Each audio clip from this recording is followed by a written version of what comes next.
ఓం శ్రీ కృష్ణ జగద్గురు పరబ్రహ్మణే నమః.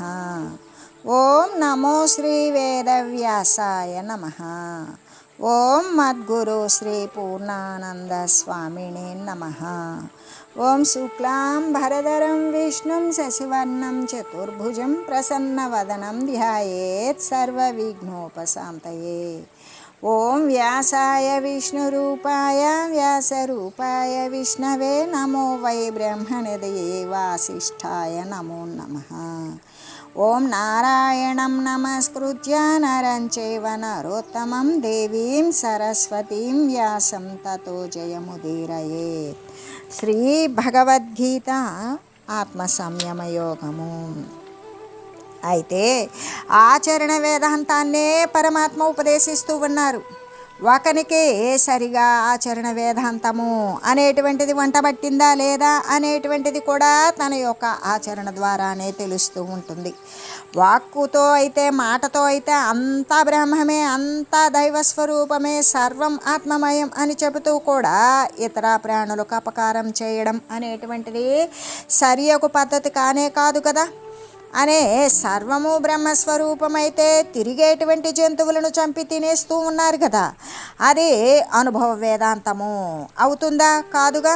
ఎలాగంటే మనసుతో ఏది సంకల్పిస్తున్నామో మాటతో అదే చెప్పాలి. మాట మనసు ఏదైతే ఉన్నదో అదే క్రియారూపంలో కూడా ఆచరించాలి. తాను సంకల్పించిన దానినే చెప్పాలి కానీ మరి లేకపోతే చెప్పిన దాన్నే చేయాలి. వేదాంతం అనేటువంటిది తన యొక్క నిత్య జీవన వ్యవహారంలో జొరబడిపోవాలి. మహనీయులు అయితే ఆ ప్రకారంగానే చేశారు, లేకపోతే అసలు అదంతా నిష్ఫలమైపోతుంది కదా.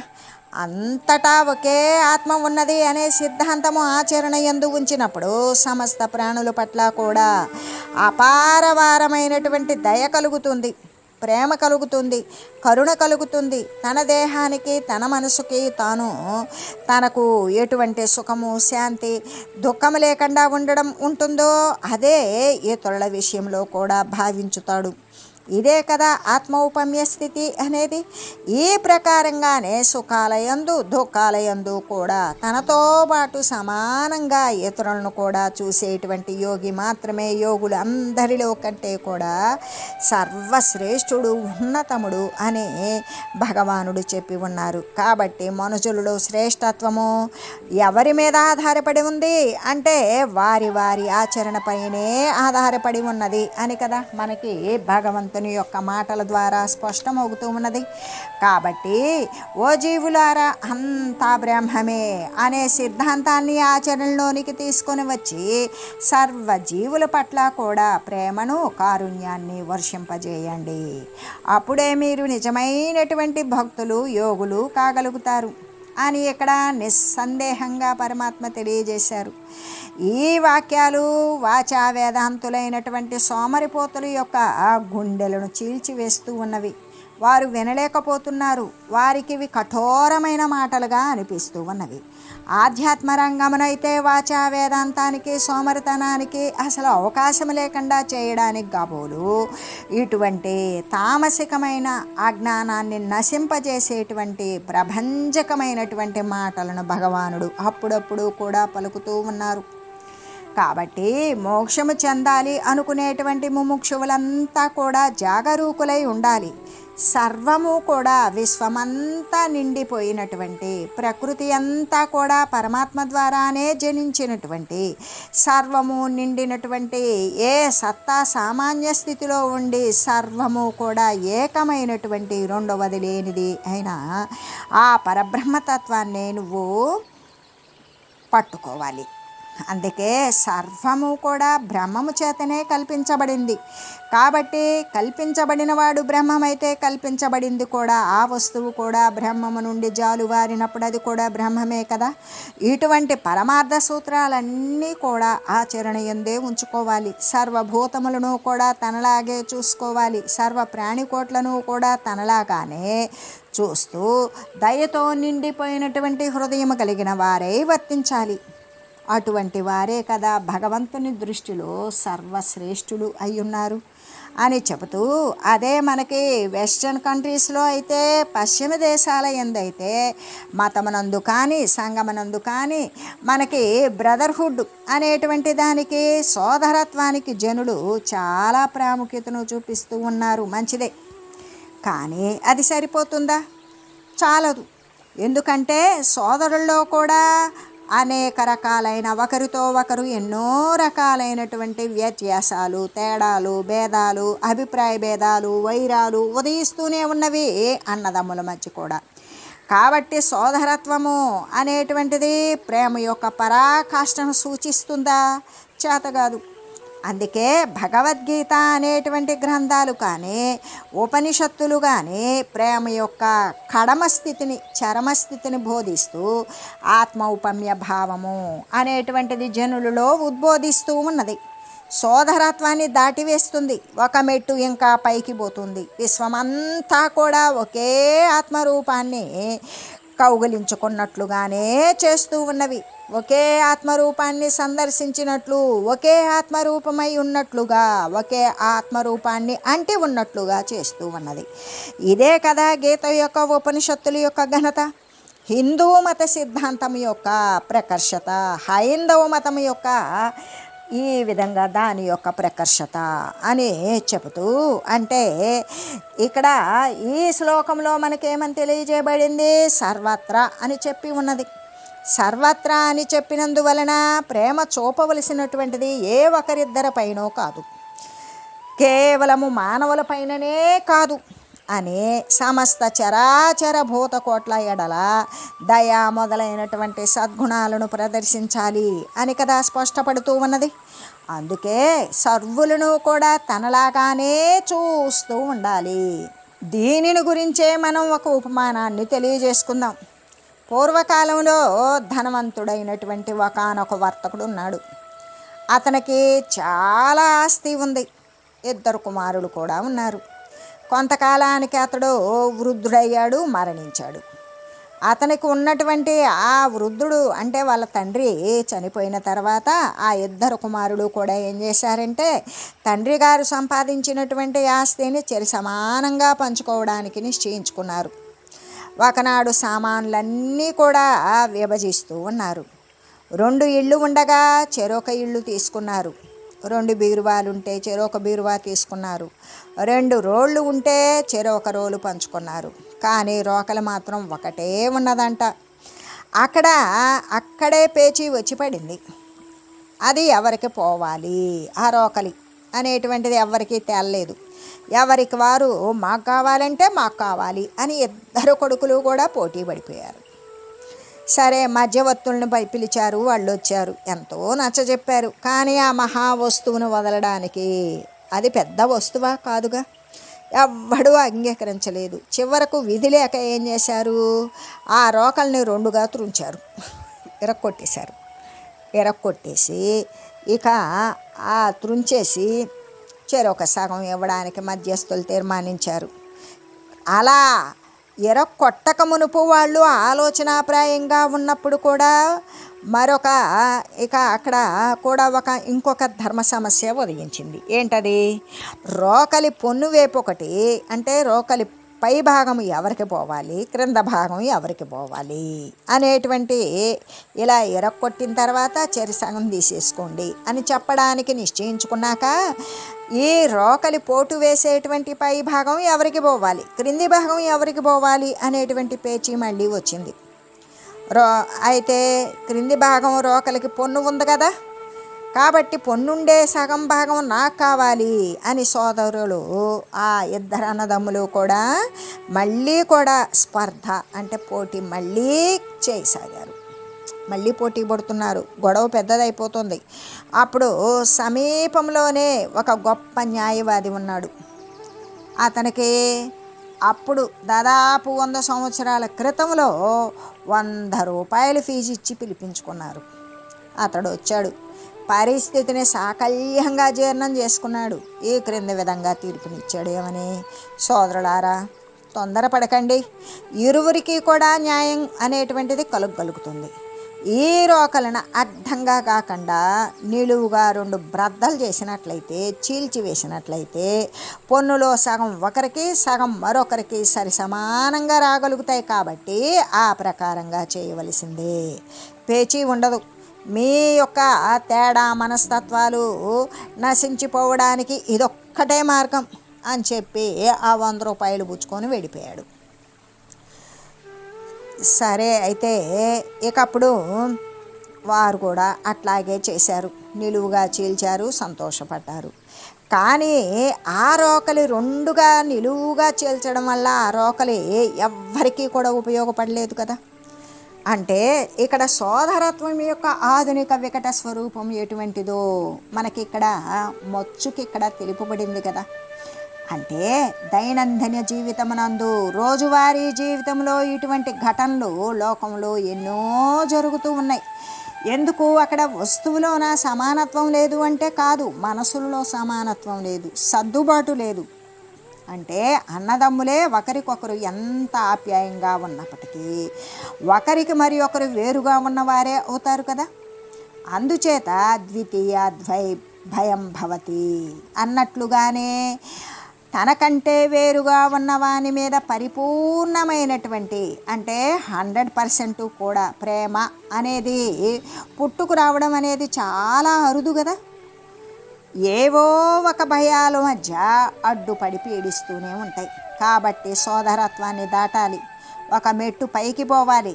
అదే కదా ఆత్మౌపమ్యేనా అంటే నీలాగానే ఇతరులను చూసుకోవడం, సర్వులను కూడా తనలాగానే వీక్షించడం అనేటువంటిది అనే మహోన్నతమైనటువంటి ధర్మాన్ని ఆచరణ యందు ఉంచుకోవడం అనేటువంటిది శ్రేయస్కరమైనటువంటి విషయం కదా. సుఖాలయందు దుఃఖాలయందు కూడా మనుజుడు తనలాగానే ఇతరులను చూచుకోవడం, పరులకు చేతనైనంత సహాయం చేస్తూ ఉండగలగాలి. అంటే సర్వత్రా అని చెప్పడం ప్రేమ చూపవలసినటువంటిది ఏ ఒక్కరిపైనో ఇద్దరిపైనో కాదని, కేవలం మానవులపైన మాత్రమే కాదు, సమస్తమైనటువంటి కదిలే వాటి యందు కదలని వాటి యందు ఆ భూతకోట్ల పట్ల దయా మొదలైనటువంటి సద్గుణాలను సహాయాలను కూడా ప్రదర్శించాలి అని కదా స్పష్టపడుతూ ఉన్నది. అందుకే సయోగి పరమో మతః అని బోధించారు. అంటే సామాన్య యోగులలాగానే ఉండకూడదు, ఆత్మౌపమ్య దృష్టి కలిగి ఉండాలి. అంటే తనలాగానే ఇతరులని సమస్తాన్ని చూడగలగాలి, సమస్తాన్ని తన యందు చూసుకోవాలి. ఈ విధంగా చూడగలిగినటువంటి యోగులలో కూడా సర్వశ్రేష్ఠుడై చెన్నొందాలి అనే కదా ఇక్కడ మనకి సూచించేటువంటి విషయం. అంటే భగవానుడు బోధించిన ఈ జీవుడు బ్రహ్మమునందు ఐక్య రూపమయ్యేటువంటి లేకపోతే సర్వాత్మ దృష్టి రూపమైనటువంటి యోగాన్ని అర్జునుడు అందుకోలేకపోయాడు. అందుకోలేక ఈ క్రింది విధంగా భగవంతుణ్ణి ప్రశ్నిస్తున్నాడు. యోయం యోగస్త్వయా ప్రోక్త సామ్యేన మధుసూదన ఏతస్యాహం న పశ్యామి చంచలత్వం స్థితిం స్థిరాం. అర్జునుడు ఇలా అడుగుతూ ఉన్నాడు, ఏమని? ఓ కృష్ణ, మనస్సు యొక్క నిశ్చలత్వము చేత సిద్ధింపదగినటువంటి ఏ యోగమైతే ఉన్నదో దానిని మీరు ఉపదేశించారు.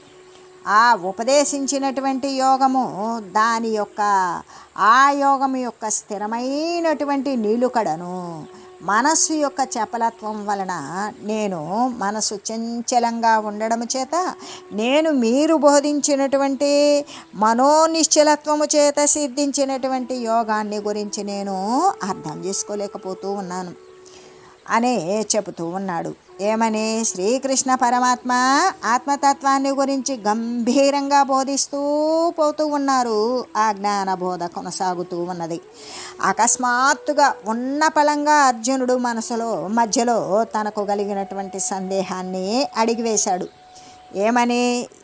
ఈ ప్రకారంగానే అర్జునుడు మధ్యలో ప్రశ్నించకపోతే ఇంకా కూడా ఎంతో అఖండమైనటువంటి ఆత్మతత్వ బోధ అమృతము అనేటువంటిది శ్రీకృష్ణ పరమాత్మ ఒకవేళ వర్షించి ఉండేవారేమో అయినప్పటికీ కూడా అర్జునుని ప్రశ్న కూడా మోక్షము చెందాలి అనుకునేటువంటి వారికి బాగా ఉపకరించేటువంటిదే అయ్యున్నది. ఏమని ప్రశ్నిస్తూ ఉన్నాడు అంటే, దేవా, జీవాత్మ పరమాత్మల యొక్క సామ్య రూపమైనది అంటే జీవుడు దేవుడును గురించి పోల్చి చెప్పినటువంటి రూపం ఏదైతే ఉన్నదో అది అయ్యున్నటువంటిది. అది దేని చేత సిద్ధిస్తుంది? మానసికమైనటువంటి నిశ్చలత్వం చేతనే సిద్ధిస్తుంది అని కదా చెప్పారు. అలాగా మనోనిశ్చలత చేత సిద్ధింపదగినది అగు ఈ యొక్క ధ్యాన యోగాన్ని గురించి తెలియజేశారు. ఆ ధ్యాన యోగమునందు నాకు స్థిరమైనటువంటి నిలుకడ అనేది, నాకు నిశ్చలాత్మకత అనేది కలగడం లేదు. ఎలాగంటే నా మనసు పరమచంచలముగా మహాచపలముగా ఉన్నది అని అర్జునుడు తన పరిస్థితిని భగవానుడికి వెల్లడి చేశాడు. అప్పుడు శిష్యుడు గురువు వద్ద తన యొక్క హృదయాన్ని తెరిచి మాట్లాడాలి. ఏ విధంగా అంటే, రోగి తన రోగాన్ని పూర్తి వైద్యునికి తెలియజేయకపోయినా, మరి ఏదైనా సరే సమస్యను వివరించాలి అని న్యాయవాదిని అనుసరించినటువంటి వాడు తన సమస్యని తను తప్పే చేసినా తప్పునే పూర్తిగా తెలియజేయకపోతే వారు ఏమి కోరి వారిని ఆశ్రయించారో ఆ ఫలితాన్ని సంపూర్ణంగా పొందలేరు కదా. కాబట్టి ఇక్కడ ఏమని చెప్తూ ఉన్నాడు అర్జునుడు అంటే, తన పరిస్థితిని భగవానుడికి ఈ విధంగా తెలియజేశాడు. శిష్యుడు గనక గురువు వద్ద తన హృదయాన్ని తెరిచి మాట్లాడాలి, తన యొక్క అజ్ఞాన ప్రవృత్తిని తెలియజేయాలి, తన సందేహాలను వెలిబుచ్చాలి. అంతా తెలిసినట్లు, అర్థం కాకపోయినా అర్థమైనట్లు నాటకమాడుతూ ఉంటే అక్కడ నష్టపోయేదెవడు? నాటకమాడినటువంటి శిష్యుడే నష్టపోతాడు అని చెబుతూ, అందుకే గురువు వద్ద శిష్యుడే ఎలా ఉండాలి అంటే తన యొక్క హృదయాంతర్గతంగా స్వచ్ఛంగా శుద్ధంగా ఉండి తనకు కలిగినటువంటి సందేహాన్ని సమస్యను చక్కగా గురువు యొక్క బోధ ద్వారా పరిష్కరించుకోవాలి. కానీ ఏది కూడా కప్పిపుచ్చి మాట్లాడకూడదు. అట్లాగే వైద్యుని వద్దకు వెళ్ళినటువంటి రోగి కూడా తన పరిస్థితిని ఉన్నది ఉన్నట్లుగా చెప్పాలే కానీ అక్కడ కొంత దాచిపెట్టి మరి కొంత చెప్పకూడదు. అలా చెప్పినప్పుడు ఇక విపరీతమైనటువంటి మార్పులు కలుగుతాయి. ఎందుకు? వానికి తగినటువంటి ఏది ఆశించి వెళ్ళాడో దానిని పొందలేడు. ఆ ఫలితాన్ని వేరొకటి కొత్తది ఉత్పన్నం అవ్వవచ్చు. కాబట్టి తన యొక్క ఆంతరంగిక భావాన్ని, తన మనసులో ఉన్నటువంటి కలిగినటువంటి భావాన్ని తన యొక్క మనసు విప్పి చెప్పినప్పుడు మాత్రమే శిష్యుడు గురువు వలన మంచి ఫలితాలను పొందగలుగుతాడు అనే చెబుతూ, అంతేకాదు ఆత్మ యొక్క ఉన్నతిని కూడా పొందుతాడు. తన యొక్క ఆత్మను తానే ఉద్ధరించుకుంటాడు. తనకు కలిగిన సందేహాలను గురుదేవుని వలన పరిష్కరించుకుంటాడు. తన యొక్క సాధనలో ఉన్నటువంటి ఉన్నతమైన తత్వాన్ని తాను పొందుతాడు. ఆత్మస్థితిని కూడా పొందగలుగుతాడు. అందుకే అర్జునుడు ఇక్కడ శ్రీకృష్ణ భగవానుడి శిష్యుడు అని చెప్పినప్పుడు అర్జునుడు ఎటువంటి శిష్యుడు? సత్శిష్యుడే. శిష్యులలో కూడా గొప్పవాడైనటువంటి శిష్యుడే. ఆ సత్శిష్యుడు కాబట్టే తన హృదయాన్ని విప్పి భగవానుడి ముందు ఉంచిపెట్టాడు, అలాగా చూపించాడు. తన మనసు చపలంగా ఉన్నదని, దాని ఫలితంగా ఆత్మయందు పరమాత్మ తత్వమునందు బోధించినటువంటి జ్ఞాన మార్గమునందు ఆ నిలుకడ స్థితిని పొందజాలకపోతున్నాను అని చెబుతూ ఆ చపలత్వాన్ని పోగొట్టడానికి ఉపాయాన్ని సెలవివ్వవలసింది. ఉపాయాన్ని బోధించండి. నా మనసు నిశ్చలంగా ఉండడం కోసం, చపలత్వం చంచలత్వం నశించడం కోసం ఉపాయాన్ని సెలవివ్వండి అని వేడుకుంటున్నాడు. అంటే ఇక్కడ అర్జునుడు ప్రపంచంలో ఉన్నటువంటి ఈ యొక్క ప్రపంచము అంటే తెలిసిందే కదా, పంచభూతాల సమ్మిశ్రితమే ప్రపంచము. ఆకాశము, వాయువు, అగ్ని, జల, పృథ్వులు ఈ ఐదింటి యొక్క కలయిక. అంటే కలయిక. ఈ ఐదింటి యొక్క కలయికే ప్రపంచము. ఈ ప్రపంచంలో ఉన్నటువంటి పృథ్వీ యందు ఓషధులు జనించి అది సమస్త రాశి చేత సేవించబడుతూ ఉత్పన్నమవుచు పతనమవుచు ఉండేటువంటి ప్రపంచము. ఈ ప్రపంచంలోనే మరి మోక్షము చెందాలి అనుకునేటువంటి జ్ఞానులు సైతం ఉన్నారు. అంటే అర్జునుడు ప్రపంచంలో ఉన్నటువంటి సకల ముముక్షువుల తరపున కూడా ప్రతినిధి అయి ఉన్నాడు. వారందరి తరపున కూడా తానే వకాలత తీసుకున్నట్లుగా ఉన్నాడు. కాబట్టి సాధకులందరినీ కూడా సామాన్యంగా బాధించేటువంటి సంశయాన్నే అతడు అడిగాడు. ఇది ప్రతి ఒక్కరికి కూడా మానసిక చంచలత్వం చపలత్వం అనేటువంటిది ప్రతి సాధకులకి కూడా సామాన్యంగా బాధించేటువంటి సంశయమే. దాన్నే అడిగాడు. దానికి భగవానుడు చెప్పేటువంటి సమాధానము అప్పుడు అందరి తరపున అర్జునుడు అడిగినప్పుడు, అర్జునుడి ప్రశ్న అందరి యందు పీడించబడుతూ ఉన్నప్పుడు భగవానుడు తెలియజేసేటువంటి సమాధానం అర్జునునికే వర్తిస్తుందా? కాక సమస్త లోకానికి, ఏ లోకము? ముముక్ష లోకము, మోక్షము చెందాలి అనుకునేటువంటి లోకవాసులందరికీ కూడా ఉద్దేశించబడినదే అవుతుంది కదా. అందుకే సామ్యేన అని చెప్పారు. సామ్యేన మధుసూదన. ఇక్కడ ధ్యానయోగము మనస్సు యొక్క సమత్వము చేతనే, నిశ్చలత్వము చేతనే సిద్ధింపబడుతుంది అని కదా మనకు స్పష్టమవుతూ ఉన్నది. ఎలాగంటే ఇప్పుడు సూది రంధ్రం ఉన్నది, సూదిలోకి దారం ఎక్కించాలి. దారాన్ని ఎక్కించాలి అంటే, సూది రంధ్రంలోకి దారం ఎక్కించాలి అంటే అది ఎలా ఉండాలి? ఇలా పెట్టగానే అలా వెళ్ళదు కదా.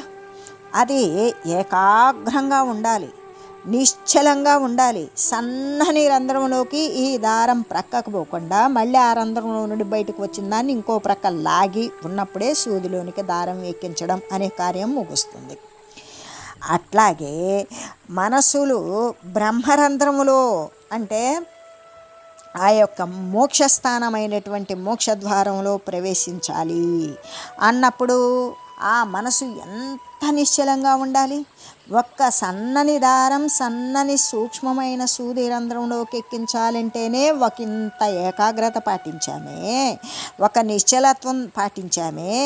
అదే మన మనసు ఎల్లప్పుడూ చంచలంగా చపలత్వంగా తిరుగుతూ అనేకానేకం కల్పించుకొని తిరుగాడుచూ ఉన్నటువంటి మనసుని ఆ యొక్క సత్యలోకంలో ఉన్నటువంటి బ్రహ్మరంధ్రంలో మోక్షద్వారంలో ప్రవేశింపజేయాలి అంటే ఎంత నిశ్చలంగా ఉండాలి. మనసు అసలు చంచలత్వము చపలత్వము అనేది లేకుండా అంత నిశ్చలముగా ఉండాలి. అంతేకాదు మనందరికీ అనుభవమే.